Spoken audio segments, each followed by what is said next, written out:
Hello guys, my name is Ashish and today's video will be very simple because I'm going to cover the loops in Solidity, and you already know that what is loop and what is the use cases of loop. So let's explore, or let's take an example. So first of all, we just need to make a file name. I'm just taking the name loops.sql, and as you're already familiar that first of all we just need to comment out the license.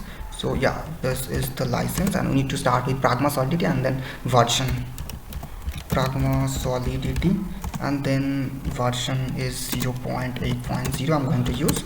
And then I need to start with contract keyword. I'm taking example as our name. So yeah, one thing that we need to keep in mind that in Solidity language we can't directly use like for loop. We can't directly use like that. We just need to wrap this within a function, as we did with conditional statement also. Okay, you can check the previous videos. You can see that we just need to expect function variable structure and modify declaration expected. So yeah, first of all we just need to wrap this within a function. So let's make a function function name event count. Okay, event count. So basically we'll making a function. Okay, it will be a public type, and it will be also pure. Okay, pure. I'm using pure keyword because this function is not going to change anything within this smart contract. Okay, so yeah, it simply work with its own data. Okay, so that's why I'm just using a pure keyword, and it's not also not going to read any value from the smart contract. Okay, basically it's going to work within work with its own data. That's why I'm specifying the pure keyword. Okay, so and I just want to return some unsigned integer type. That's why I'm using unsigned in. Okay, so in between this I just first of all I just want to take unsigned data type unsigned, and I'm taking the name count. First of all it's 0, and this is the for loop. So I just need to take a variable unsigned int I. Let's initialize this 0, and I just need to specify the condition I should be less than equals to, let's say, 10. Okay, and I plus plus.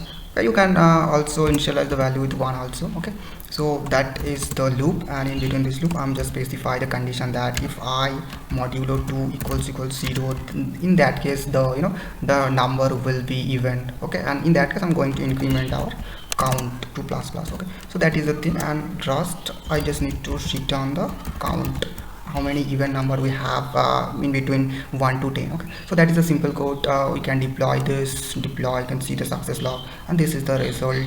And yeah, this is very simple.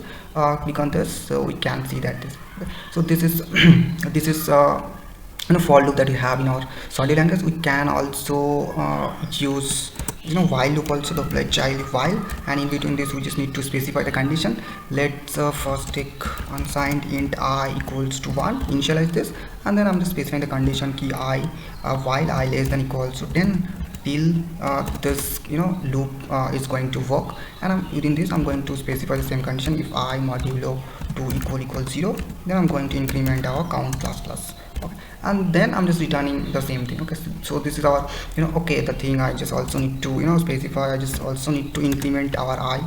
Okay, so that is the thing. Okay, and yeah, we can also use do while loop. So the signature is simply used. First of all we just need to mention do.